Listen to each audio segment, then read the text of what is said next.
not going to be able to be here. Has Tracy already flown to the States? Does anybody know? No, not sure. Okay. Stacy and her boys are in Maine today, so we need to keep them in prayer. And then the Slotskys are where? They're in Austria.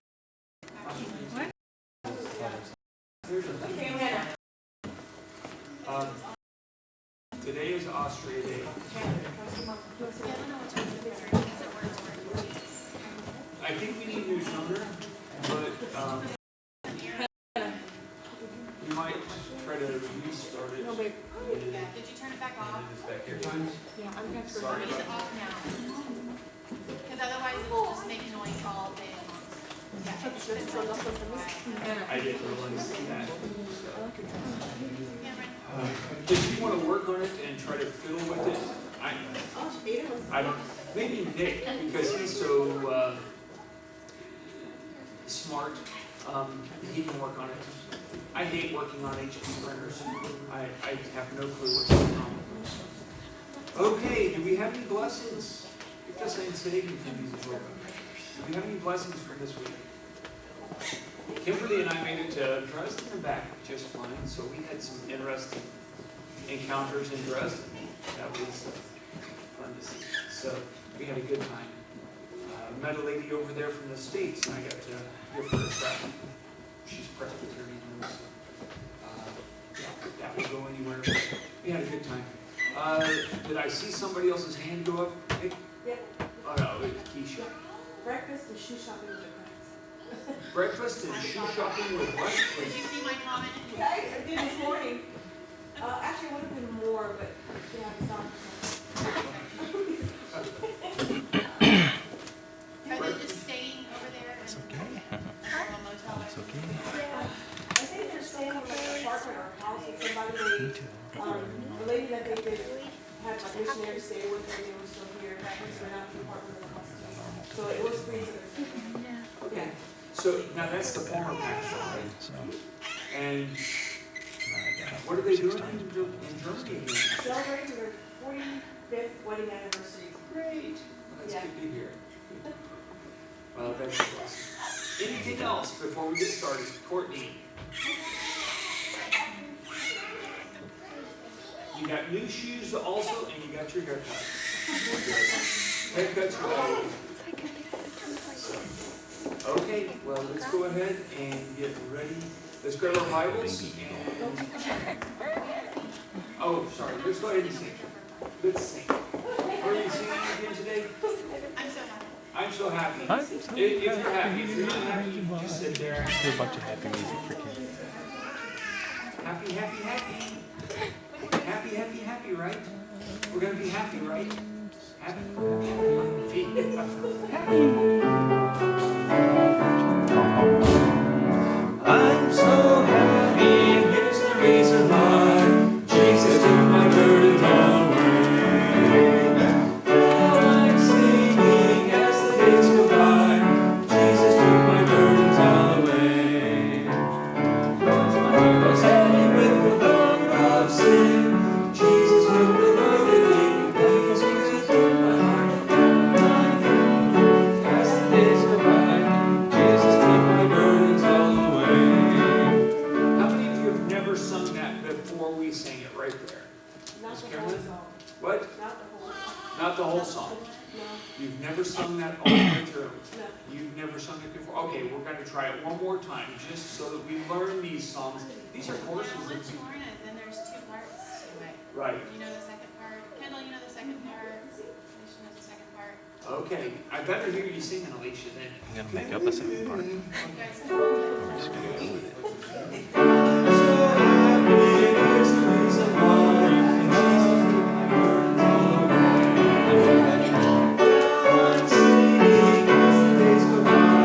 Jesus took my burdens all away.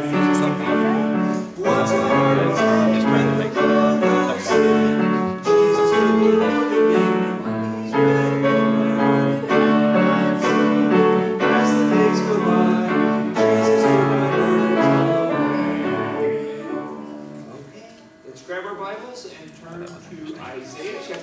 41? Isaiah 41, verse 10. Keisha, you got it right. I didn't look at it once this week. I apologize, everyone. Sometimes we get so busy and go, and we don't take time for the most important things. Okay, are we ready? Isaiah 41:10. Fear thou not, for I am with thee. Be not dismayed, for I am thy God.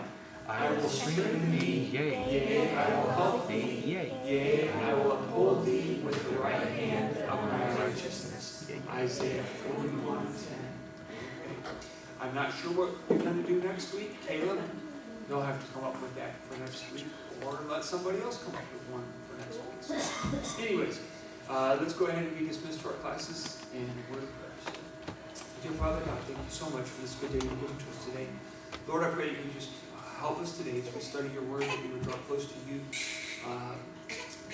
Just help our hearts to be ready for your word, that when it comes, that we would be ready to make the changes that you want to make in our lives. I pray that you would just be with Brother Tony and Miss Amen and Davey as they teach. Just give them the right words to say. I pray that you be with those that are still on their way in this morning. Just watch over and protect them, and I pray that you be with those that can't be with us today. Have your will and might, all that's said and done. For it's in Jesus' name we pray. Amen. Perfect timing. Did you walk out with more people than yesterday?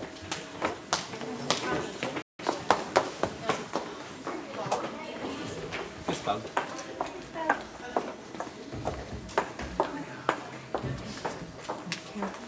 If you see that Hannah needs attention, it's you. Okay? Alright, feeling down. My pleasure. Okay, we have an exercise to do. You're each supposed to have a Jumping copy, but we have only one sheet, so you're going to have to take turns to use a pencil. No, I'm just kidding.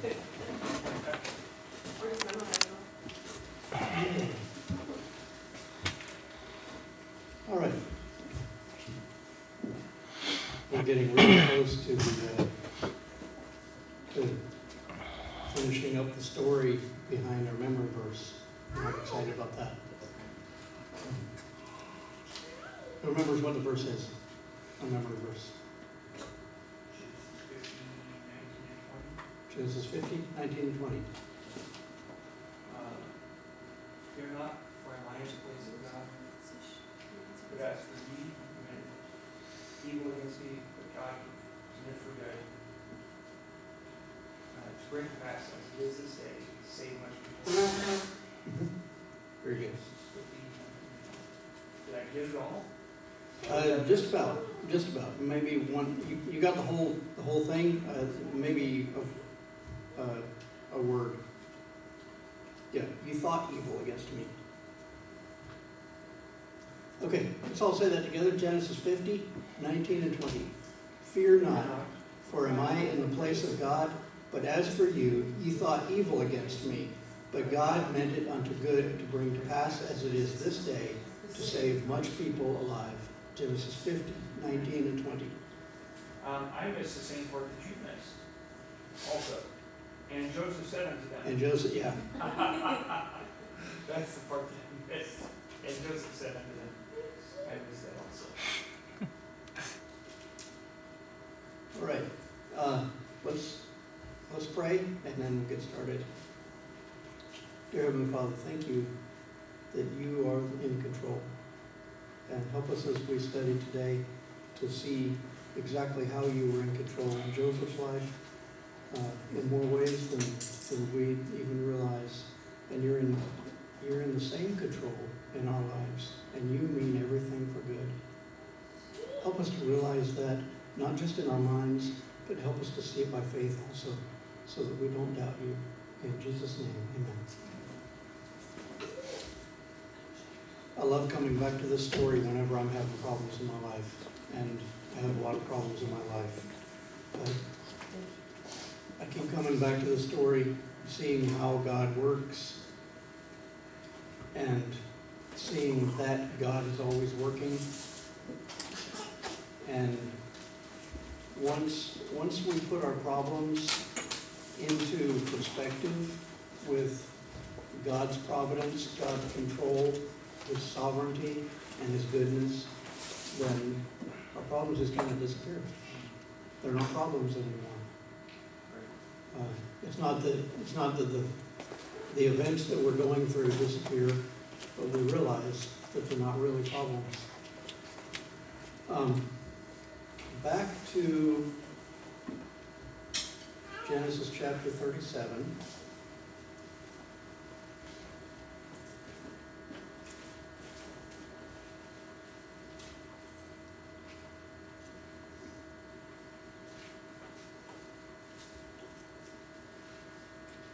I'm going to read the verses that we read together last week. I'm going to read them again.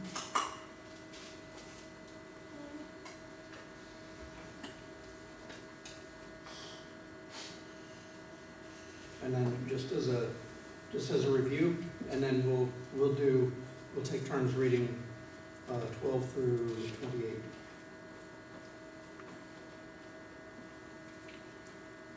And Jacob dwelt in the land wherein his father was a stranger, in the land of Canaan.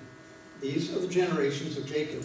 Joseph, being 17 years old, was feeding the flock with his brethren, and the lad was with the sons of Bilhah and with the sons of Zilpah, his father's wives. And Joseph,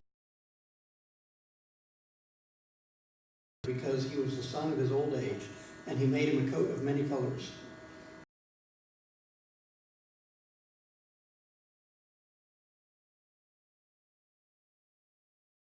And he told it his brethren, and they hated him yet the more. And he were binding sheaves in the field, and lo, rose, and also stood upright. And behold, your sheaves stood round about, and made obeisance to my sheaf. They hated him yet the more for his dreams, and he dreamed yet another dream. Behold, I have dreamed a dream more to me. And he told it to his brethren, and his father rebuked him, and said unto him, What is this dream that thou hast? I and thy mother and thy brethren?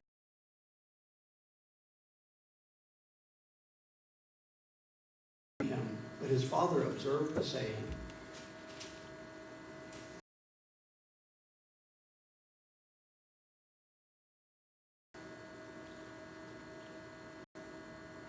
Now, what was their reaction?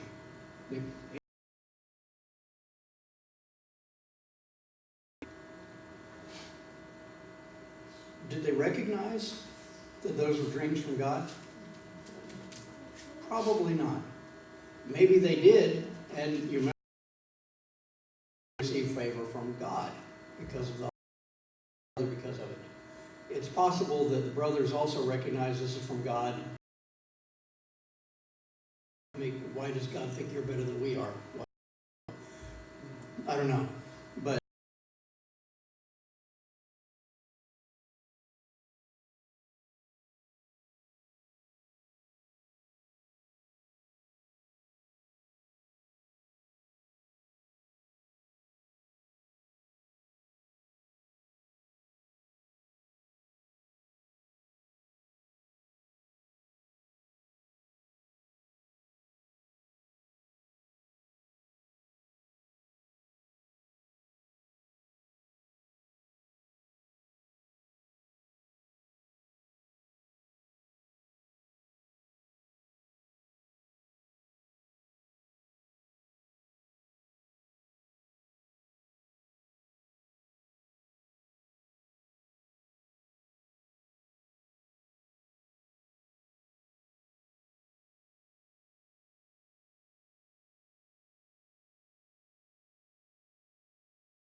Jeremiah chapter 8 and look at verse 22.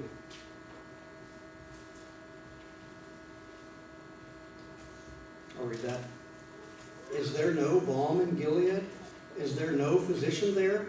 Why then is not the health of the daughter of my people recovered?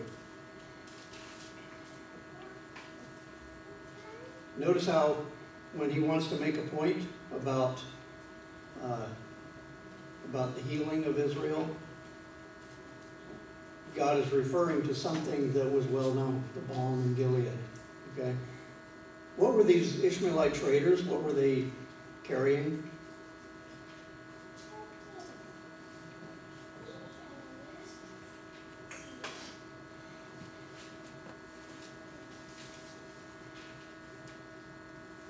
Verse 25.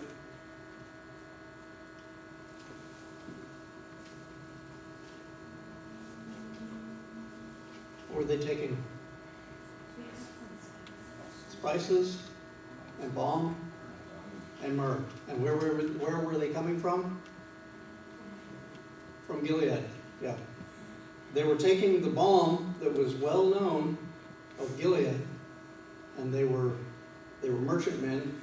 They were making this journey down to Egypt to sell the goods there. And they would probably buy some goods from Egypt and take them back up and trade them somewhere else. Traders.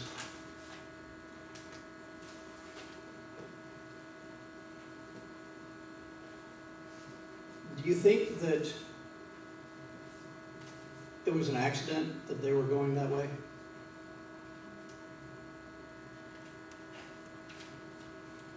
You see the path that they would have had to take?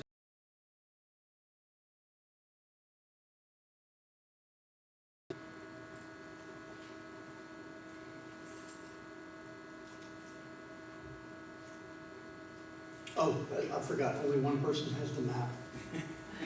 I'm sorry. Who has the map? Okay. From Dothan, what way do you think they would have gone if they're going to Egypt? Okay, yeah.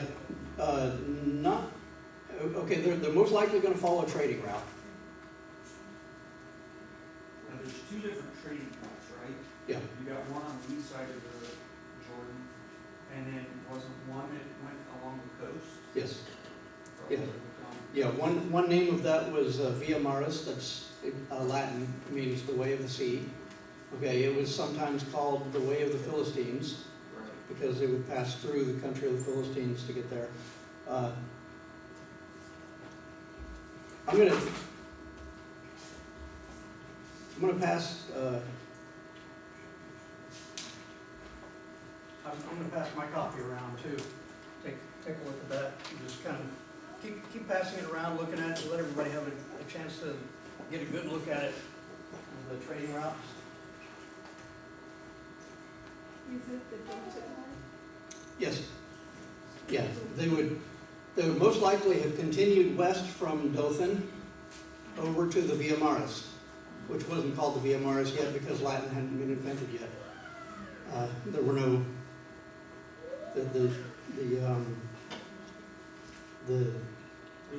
the sadistic school teachers were still working on developing Latin. But it was one of the two major trading routes in that area that led from Mesopotamia down to Egypt. Okay. Why does it make sense that they would have left the King's Highway and gone west through Dothan and over to a different trading route? It wouldn't exactly be uncharted territory, but it was not a trading route. Why would they go, as they're traveling on one trading route, why would they leave that trading route, go across fields, not desert because flocks are feeding there, go across the fields, go across the countryside, and travel across to another trading route and take that one instead? Why would they have done that?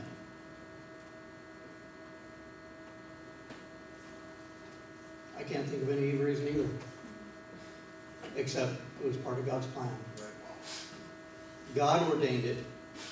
God arranged the timing of the events too. Now, something that I've always seen interesting there, and I've heard some people say this, but it says to begin with, the Ishmaelites were coming through, and then the Midianites drew him out of the well, and he was sold to the Ishmaelites. What does King Ham have to say about that? Or have I jumped ahead of us there?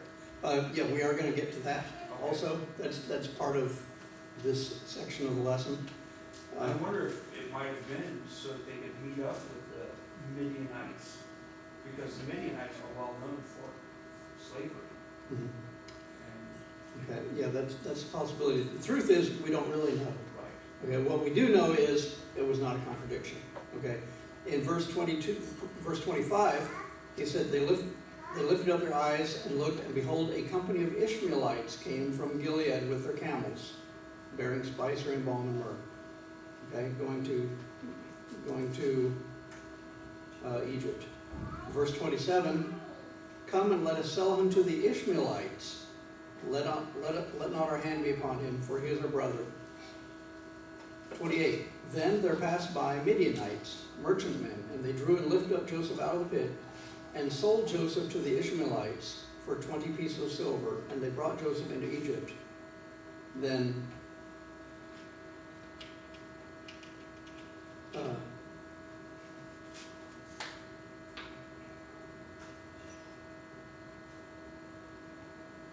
verse 36, and the Midianites sold him into Egypt unto Potiphar, an officer of Pharaoh's and captain of the guard.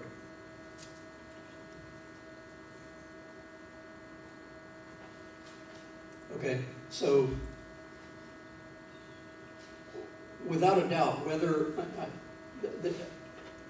the way I see it, every time when they say Ishmaelites and Midianites, they're referring to the same people each time. It's not a group of Ishmaelites and it's a group of Midianites, and the two are kind of interacting with each other because they saw the Ishmaelites come and they said, let's sell them to the Ishmaelites. And the Midianites came, and the brothers drew Joseph out of the pit, sold him to the Ishmaelites, and the Midianites took him and sold him into Egypt, and the Ishmaelites sold him into Egypt.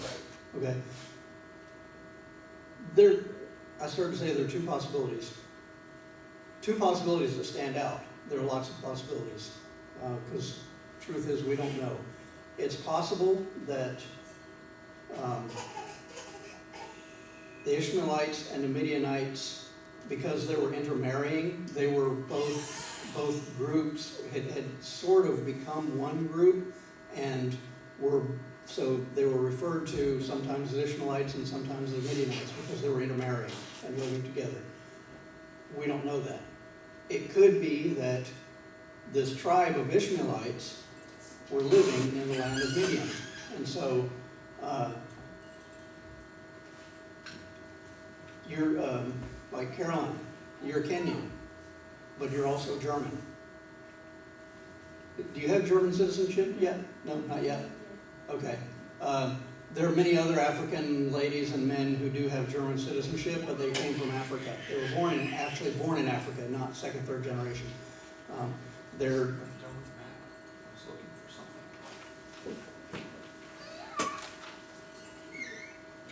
Ishmael. Who was Ishmael? Yeah, first son of Abraham. Who was Midian? Midian. Sorry? Well, it was a place inhabited by the group that were the descendants of Midian.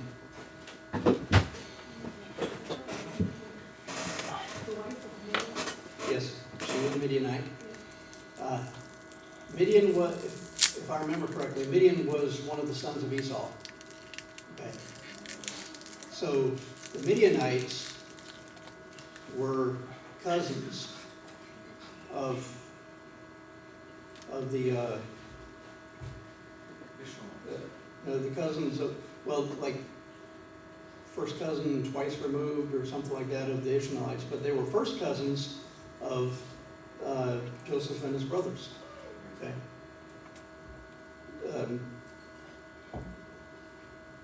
At any rate,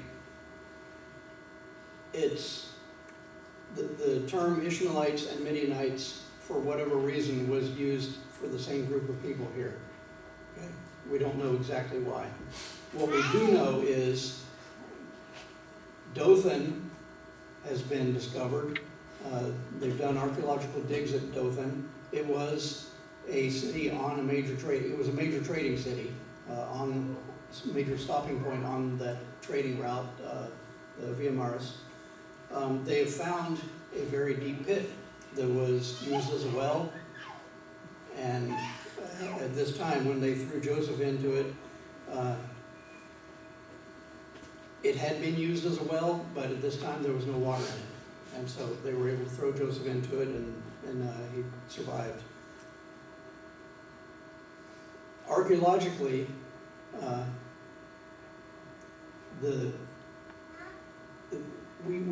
I tend to think, if I'm not careful, I tend to read the stories in the Bible and in my mind, okay, here are the stories in the Bible, here are the places that are mentioned in the Bible, and then over here we have archaeology and history, and these, sometimes in my mind they're not really connected. They should be connected. They are connected.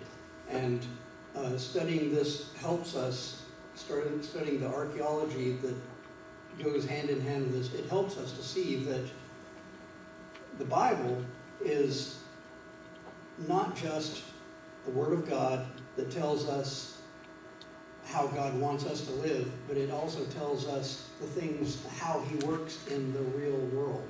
And it tells us what is going on in the real world. And the world that is in the Bible is the real world. And the places that God talks about in the Bible are real places, and the events that He describes in His Word are real events that, whether history has discovered them or not, they are real. They really took place. And when we go back and look at the map, see the places where Jacob traveled to, see the places where Joseph and his brothers traveled to, and the Ishmaelite and Midianite traders, how they came through, we see that God had His hand in all of this. And if we were to go to the Middle East and go to the land of Goshen, we would most likely be able to visit the pit where Joseph was thrown into. Okay. Remember things like that, because God's Word is the absolute truth. What we've learned from history may or may not be true. But when we find that what we find in history, when we find that it lines up with the Bible, then we can be assured that, okay, that part of history that we've learned, that's really true. How do we know that history is really true? Because it matches up with the Bible. If it seems to contradict the Bible, then we're misunderstanding something about history. We're misunderstanding something about archaeology. So it really helps us when we see how history does line up with the Bible, then we can, it helps us to know that we're studying archaeology correctly, that we're studying history correctly, and not the other way around. Okay.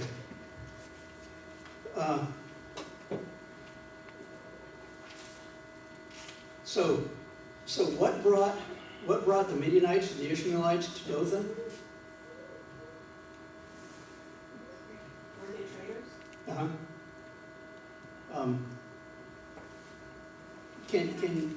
We'll go back to this question again. Can you think of a reason that they would have left a trading route and crossed barren country to take another trading route? No. So I misstated the question then. But keeping that in mind, what brought the Midianites to Dothan?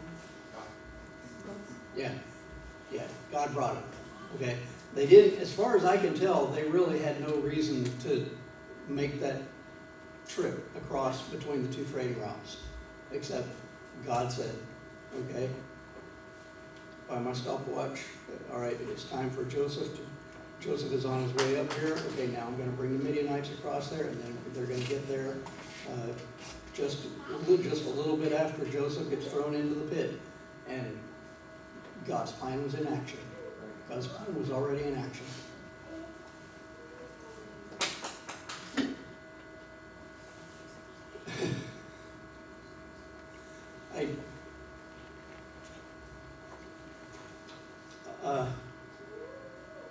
Let's continue on. Okay, I want to keep talking about God's providence, but we'll let the Bible tell it. Okay, start in verse 29. Who, Stefan, 29.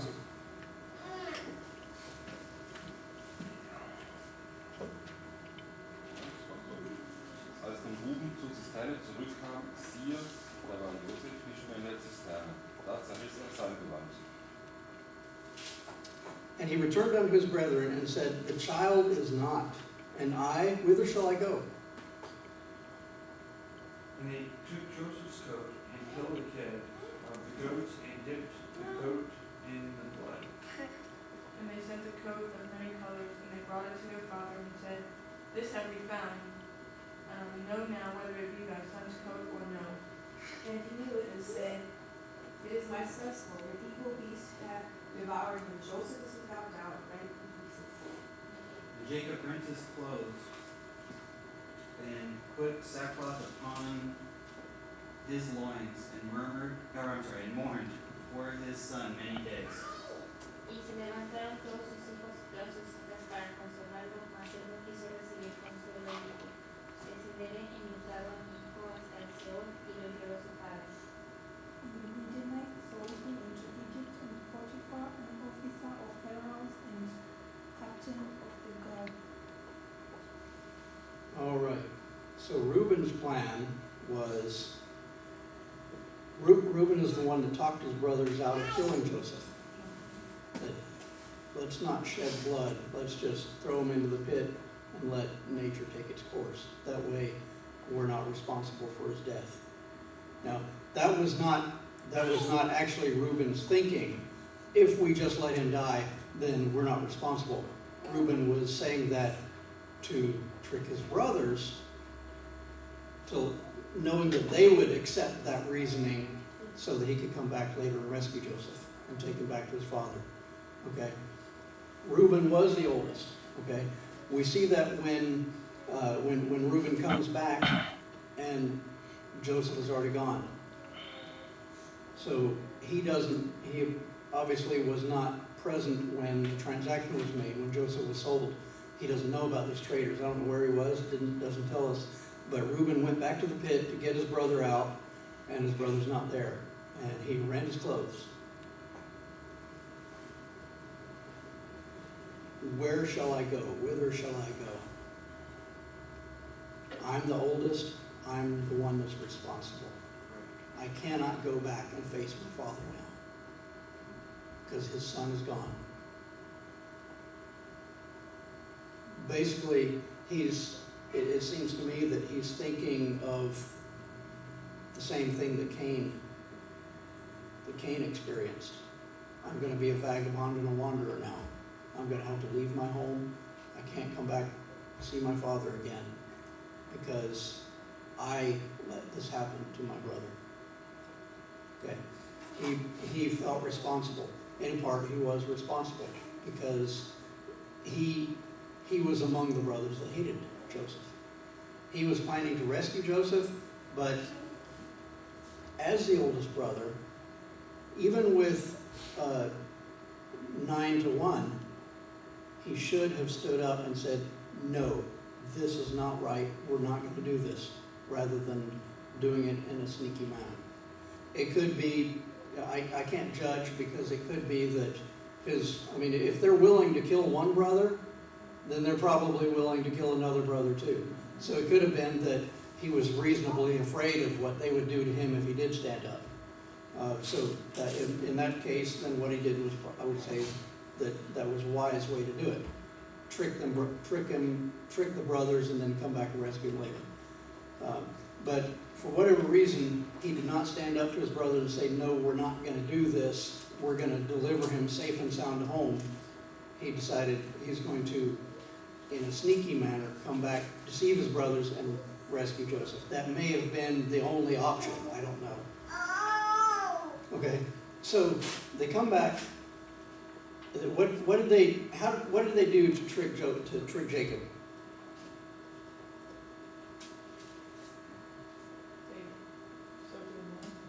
Yeah, they took his coat and they killed a goat, took a kid of the goats and dipped the coat in the blood. Okay?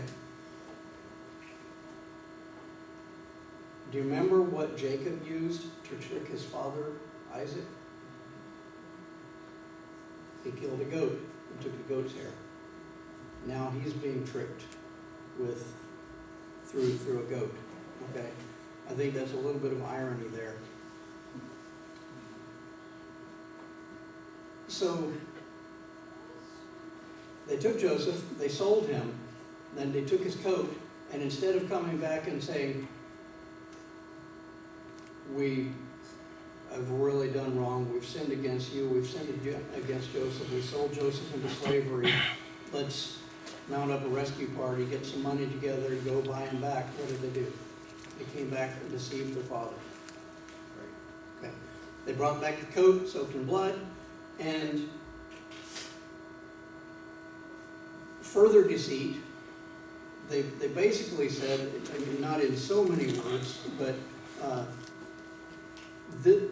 this have we found. Know now whether it be thy son's coat or no. Basically, what they're saying is, we think it might be Joseph's coat. It kind of looks like it, but you're the one that gave it to him. Look, check it out and see whether that's Joseph's coat, because we're not quite sure. They knew. I mean, they're the ones that took it off of him. They're the ones that dipped it in blood. They're pretending that we found this. We're not sure whether it's Joseph's or not, but you'll recognize it if it is. Okay. Continuing the deceit. And you see, the same thing happens to us when we start out on a sinful course. We start covering it up. Then, I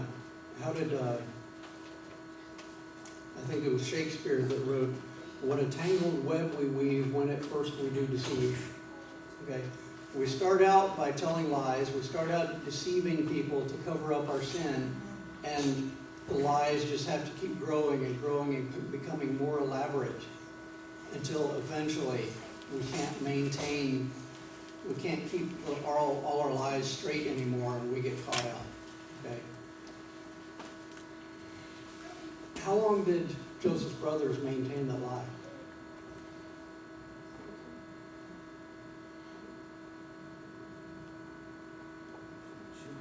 Yeah, at least 20 years. Yep.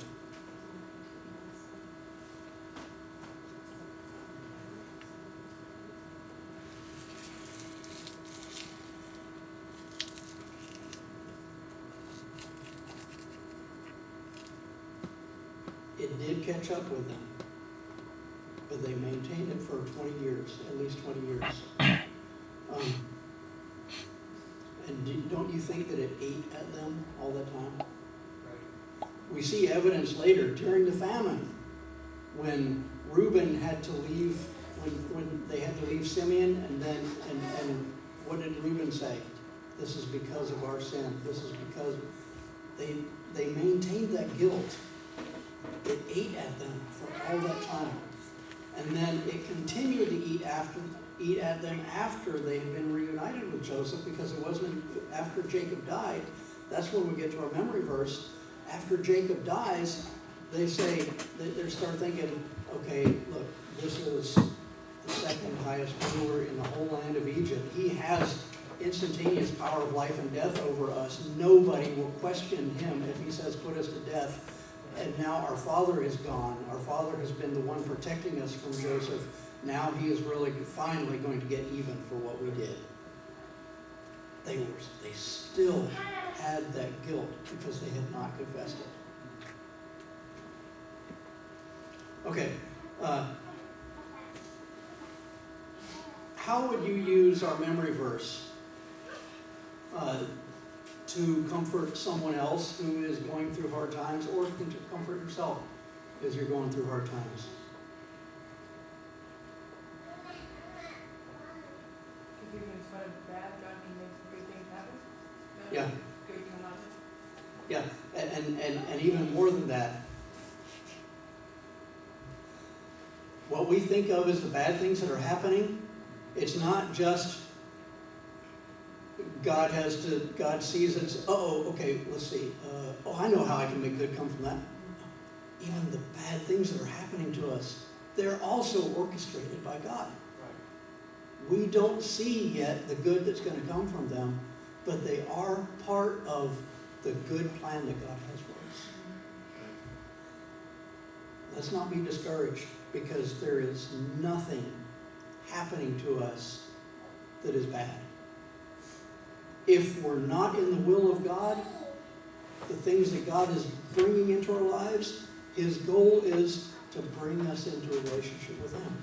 Bring us back into a right relationship with Him if we're saved. If we are in the right relationship with God, the things that we see that are happening to us that we think of as bad, God is using them in some way that we don't know. Maybe it's to draw us closer to Him. Maybe it's to build our faith. Maybe it's all of that. Maybe He has some grand plan to use this, just like He did with Joseph, that we don't know about. But every single thing that's happening to you in your life, all of it is good. Punishment that you're getting when you sin, when you know, okay, this is happening because I did that. God is using that to bring you back to Him. So nothing that happens to us is bad. Let's not be afraid. Let's not worry. Let's just trust God. Dear Lord, thank you for your word. Thank you for the faith that we get from reading your word and studying it and seeing how great you are, the wonderful plans that you have for us, Lord. And we can't see what's happening. You always know what's happening because you have planned it. Lord, help us to understand that and help us to believe it and help us to live it. In Jesus' name, amen.